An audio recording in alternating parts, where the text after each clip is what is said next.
Welcome. In front of me is a OnePlus Nord CE 2, and today I'll show you how you can enable and also set up your Do Not Disturb mode.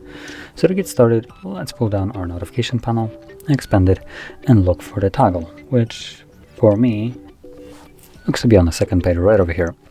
Now this is the default location of all the toggles, so hopefully for you this toggle is in the same exact location. Now once you find it, you want to hold it the first time around. This will quickly take you to the settings where you can customize how it will function.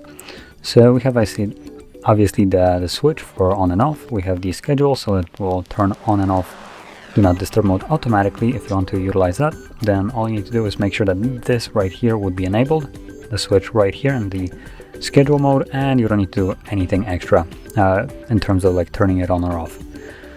Then below that we have exceptions, so we have exceptions for notifications, messages, calls, and yep, that's about it. You can go into it and customize who can message you, call you, and so on. Then we have the option for specifically calls, ring for repeated callers. Basically, if someone calls you twice within a 3-minute period, they will completely bypass whatever you have selected right here. So you could have chosen that no one can call you, but with this on, if they meet that 3-minute requirement, they will just bypass it and reach you without a problem.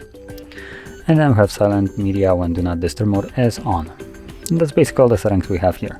So once you went through them and customized them to your liking, you can close this and you don't actually have to come back here ever again, assuming you don't want to change any of the settings.